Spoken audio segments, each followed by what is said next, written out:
अस्सलाम वालेकुम। I hope आप सब लोग ठीक होंगे।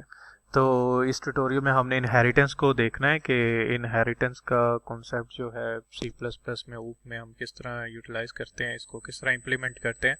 तो इसमें सबसे पहले तो हमें ये देखना है कि इनहेरिटेंस होता क्या है और इसको हम किस तरह डेव में इसको इम्प्लीमेंट करते हैं। तो ऑलरेडी हम लोग क्लासेस देख चुके हैं कि क्लासेस हम किस तरह बनाते हैं। उसमें हमारे पास पब्लिक प्राइवेट मेंबर्स हम देख चुके हैं। उसमें हमारे पास हमने देखे हैं उसके डाटा एक्सेसेस देखे हैं कि हमारे पास जैसे मॉडिफायर्स कौन कौन से होते हैं। तो इसी तरह आज हमारे पास हमने उसमें प्राइवेट देखा हम किस तरह यूज़ करते हैं। हमने उसमें देखा कि हम पब्लिक किस तरह एक्सेस स्पेसिफायर्स को यूज़ करते हैं। आज जो हम इनहेरिटेंस में यूज़ करेंगे हम प्रोटेक्टेड को भी यूज़ करेंगे। तो हम देखेंगे कि प्रोटेक्टेड किस तरह हम इसको एक्सेस करते हैं अपनी क्लास के अंदर, और उसके बाद इनहेरिटेंस का कॉन्सेप्ट हम किस तरह इसमें यूज़ करते हैं हम उसको भी देखेंगे। तो इनहेरिटेंस हमें क्यों ज़रूरत है। लास्ट टाइम हमने कंपोजिशन भी पढ़ा जिसमें हम लोग मल्टीपल क्लासेस को उसमें एक्सेस करवा रहे थे। उसी तरह हमारे पास अब एक कॉन्सेप्ट आता है इनहेरिटेंस का। इनहेरिटेंस में ये है कि जैसे हम मल्टीपल क्लासेस बना रहे हैं तो मल्टीपल क्लासेस को हम यूज़ करते हैं और उनको हम कंपोजिशन में हमने उनको आपस में लिंक किया मल्टीपल क्लासेस को। इनहेरिटेंस भी हम इसी तरह यूज़ करेंगे कि अगर एक क्लास के अंदर कोई डाटा मेंबर या मेंबर फंक्शन बने हुए हैं और उन मेंबर फंक्शंस को अगर कोई चाइल्ड एक्सेस करना चाहता है तो वो उसको अलाउ होगा कि पेरेंट्स के जो डाटा मेंबर और मेंबर फंक्शंस हैं वो आपके चाइल्ड उसको एक्सेस कर सकता है। बट उसको कोई और क्लास या कोई और क्लास उसको एक्सेस नहीं करेगी, ड्राइव क्लास कर सकती है। तो ये इसको हम रियल लाइफ में इसी तरह देखते हैं, जैसे पेरेंट्स आपके हैं, वो आपको कोई भी उनकी अगर चीज़ है तो आप उसको यूज़ कर सकते हैं, आपको परमिशन होगी। और लेकिन आप में इनहेरिट हो जाती है ऑटोमेटिकली, आप उन चीज़ों को यूटिलाइज कर लेते हो। आपको उसके लिए एफर्ट नहीं करनी पड़ती। आपको कोई पैसे चाहिए तो आपके पेरेंट्स से आपको मिल जाएंगे। अगर आपके पास सपने हैं और अगर आपको मज़ीद चाहिए तो आप पेरेंट्स से ले सकते हो। आप किसी और क्लास के आपको पास दोबारा से किसी और के पास जाने की ज़रूरत नहीं है। तो इनहेरिटेंस का कॉन्सेप्ट इस तरह हमारे पास यूज़ होता है। तो इसका फ़ायदा क्या है, इनहेरिटेंस हम क्यों करते हैं। इसका फ़ायदा ये है कि हमें हमारा जो डुप्लीकेशन ऑफ कोड है वो नहीं होती कि अगर हम पेरेंट का क्लास बनी हुई है उसमें कोई डाटा मेंबर या मेंबर फंक्शन हमने क्रिएट किए हुए हैं और चाइल्ड क्लास को वही डाटा अगर चाहिए तो बजाय इसके कि वो दोबारा से वो डाटा मेंबर्स क्रिएट करे, वो मेंबर फंक्शन क्रिएट करे, वो वही जो पेरेंट क्लास में बने होंगे उन्हीं को वो यूटिलाइज कर लेगा। तो उसको यूज़ करते हुए वो अपना डाटा और जो भी उसको अपना काम करना होगा वो उसको कंटिन्यू करेगा। तो इसमें ये होगा कि रिपीटेशन ऑफ डाटा हमारा बच जाता है। इसकी अब हम इम्प्लीमेंटेशन देखते हैं डेव सी प्लस प्लस पे कि हमारे पास किस तरह हम इसको इम्प्लीमेंट करते हैं। तो सबसे पहले तो हमारे पास हमने क्या करना है, एक सिंपल क्लास बनानी है जो कि हमारे पास एक क्लास होगी, मेन क्लास होगी। ये मैं इसका कोड मेरे पास है, मैं इसको डायरेक्टली यहाँ पे लिखे। तो एक ये हमारे पास अभी क्लास है, ठीक है। इस क्लास में हमारे पास हमने ये पेरेंट क्लास बना ली। तो इस क्लास में हमारे पास क्या हो रहा है कि एक हमने डाटा मेंबर लिया, ये प्राइवेट है, अगर मेंशन नहीं है। इसमें एक नंबर नाम का एक वेरिएबल ले लिया। पब्लिक के अंदर हमने क्या किया हुआ है, दो फंक्शन कॉल किए हुए हैं, एक वाइड सेट का और एक गेट का। तो ये दो फंक्शन कॉलिंग हुई हुई है, ठीक है। अब फंक्शन डिक्लेयर और कहाँ हुआ हुआ है ये हम देखेंगे कि फंक्शन, ये जो भी दो फंक्शन है ये of course outside the class कहीं पे क्रिएट हुए होंगे। सेट के अंदर क्या है, एक आर्गुमेंट एन टाइप इसमें पास हो रहा है जिसमें से वैल्यू पास हो रही है। तो उसमें क्या होगा, सेट में वो एन की वैल्यू आएगी और गेट में क्या हो रहा होगा, इस वैल्यू को गेट कर रहे होंगे। तो ये दो फंक्शन इसके अंदर हमारे पास पेरेंट क्लास के अंदर बने हुए हैं, एक गेट का जिसमें एक नंबर हम गेट कर लेंगे और सेट का जिसमें हम वैल्यू ले लेंगे और गेट में वही हम वैल्यू डिस्प्ले कर देंगे। और एक हमने वेरिएबल लिया हुआ एज अ प्राइवेट, ये हमारी होगी पेरेंट क्लास। तो ये पेरेंट क्लास है। अब हमने एक चाइल्ड क्लास बनानी है, अब जिसको ये हमारी अब चाइल्ड क्लास है। चाइल्ड क्लास में हम क्या कहेंगे, क्लास ड्राइव्ड क्लास, ये क्लास का नाम है, ये आप कुछ भी लिख सकते हो। तो ये उसकी चाइल्ड क्लास है जो कि इनहेरिट हुई हुई है ये ड्राइव क्लास के साथ। कौन सी, बेस क्लास।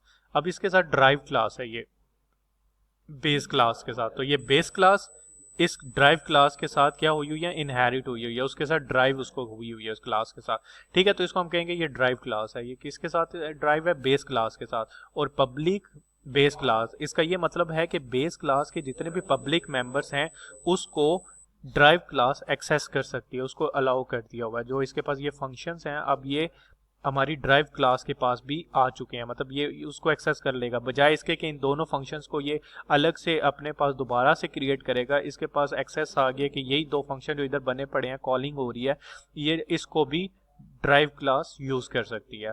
तो उसको करते किस तरह, ये उसका तरीका है कि हम अपनी सेकंड चाइल्ड क्लास बनाएंगे, उसका कोई भी नाम, और उसको जिस क्लास के साथ इनहेरिट करना है उसका नाम हम लिखेंगे।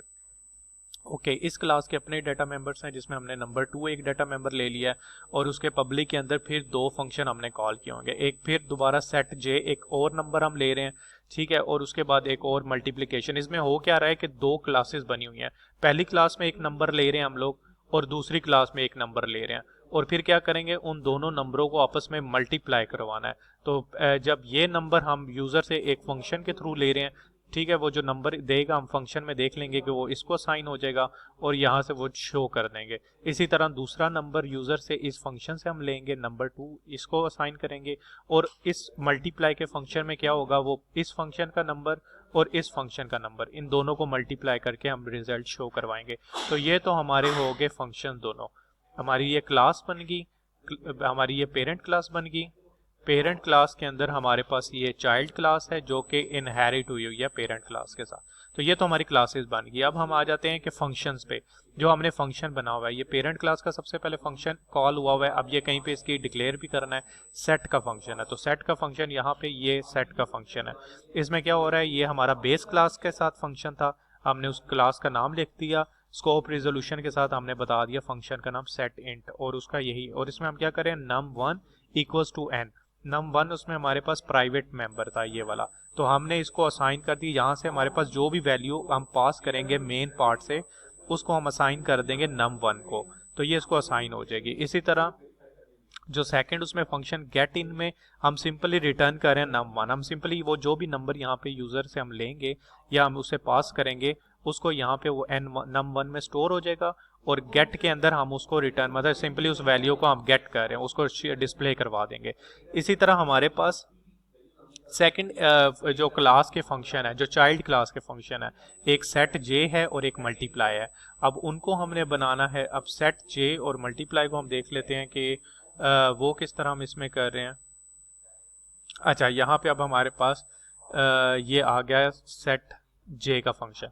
अब सेट जे का भी उसी तरह क्लास का नाम वो ड्राइव क्लास है, और वो उसका फंक्शन का नाम, और उसमें हम रिटर्न एन करवा रहे हैं, और इससे एन जो भी हम वैल्यू हमारे पास आएगी यहाँ पे उसको हम num2 कर दिए, क्योंकि चाइल्ड क्लास के अंदर हमने num2 लिया हुआ है। यहाँ से जो भी एन की वैल्यू होगी num2 को कर देंगे। दूसरा फंक्शन हमारे पास मल्टीप्लाई का है, ठीक है, और मल्टीप्लाई के फंक्शन में हमारे पास अब ये मल्टीप्लाई का फंक्शन है। क्लास कौन सी है हमारे पास, चाइल्ड क्लास है, फंक्शन कौन सा है, मल्टीप्लाई का, और इसमें क्या होगा, एक सी आउट रिजल्ट रिटर्न ये क्या करवाएगा, num2। num2 क्या है, ये दूसरा नंबर, इनटू गेट इंट, और गेट इंट में हमारे पास क्या आएगा, नंबर 1 जो हमने लिया था ये num1, ये हम गेट इन में हमारे पास ये पहला नंबर आएगा। तो मतलब पहला नंबर जो आएगा वो मल्टीप्लाई पे जो दूसरा नंबर है, तो ये दोनों नंबर आपस में मल्टीप्लाई होके हमें इनका रिजल्ट आउटपुट पे हमें डिस्प्ले कर देगा। तो ये हमने देखा कि हमारी पेरेंट क्लास हमने बनाई है, चाइल्ड क्लास बनाई है, और उन दोनों के हमारे जो भी फंक्शन कॉलिंग हुई थी वो हमने फंक्शन डिक्लेयर यहाँ पे कर लिए।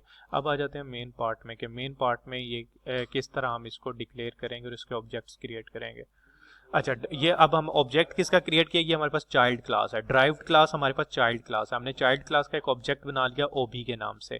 तो अब ये हमारे पास ड्राइव क्लास चाइल्ड क्लास है, उसका ऑब्जेक्ट आ गया, ठीक है। अब हम क्या करेंगे कि चाइल्ड क्लास से पेरेंट क्लास के मेंबर्स को एक्सेस करेंगे, जो हमारे पास फंक्शन उसमें हमने मेंबर फंक्शन बनाए हैं।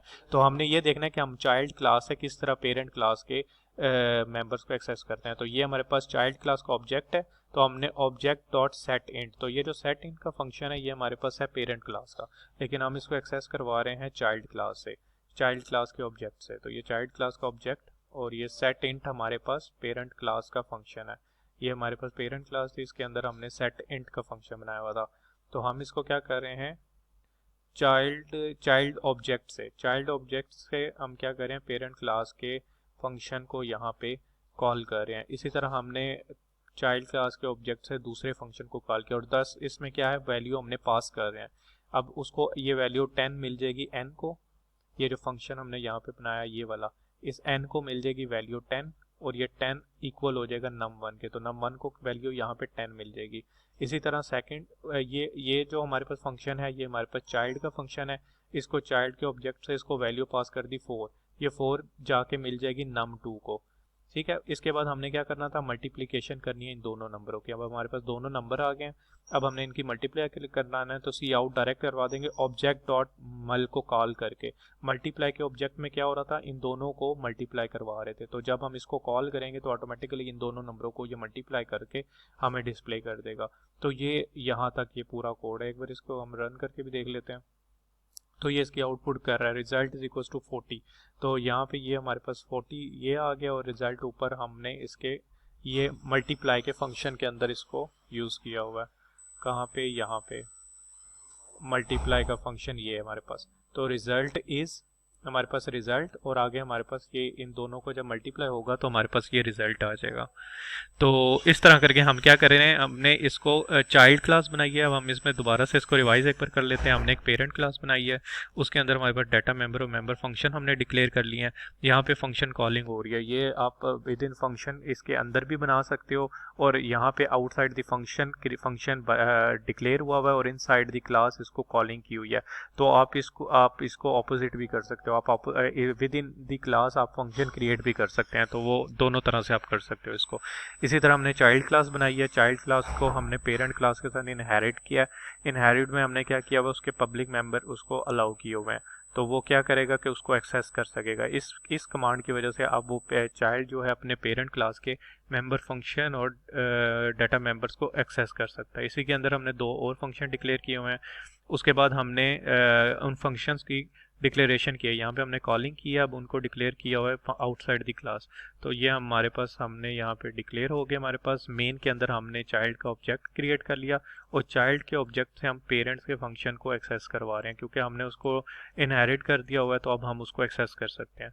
तो इसमें हमें ये पता होना चाहिए कि हम किस तरह इन फंक्शंस को चाइल्ड क्लास में के ऑब्जेक्ट्स की मदद से हम पेरेंट क्लास के ऑब्जेक्ट्स फंक्शंस को हम यूज़ कर सकते हैं। फंक्शन हो, डाटा मेंबर हो या मेंबर फंक्शन, कुछ भी हो, अगर पेरेंट क्लास आपने इनहेरिट कर दिया चाइल्ड क्लास के साथ, तो आप उसको चाइल्ड क्लास के ऑब्जेक्ट के साथ उसको पेरेंट क्लास के फंक्शंस को एक्सेस करवा सकते हो। तो इसमें अभी इतना ही है। सेकंड एग्जांपल में हम देखेंगे कि हम किस तरह प्रोटेक्टेड डाटा मेंबर के साथ एक्सेस स्पेसिफायर के साथ हम इसको चाइल्ड क्लास को एक्सेस करते हैं, और एक और एग्जांपल देखेंगे जिसमें इनहेरिटेंस को फर्दर देखते हैं कि किस तरह हम इसको इसमें इम्प्लीमेंट करते हैं C++ में।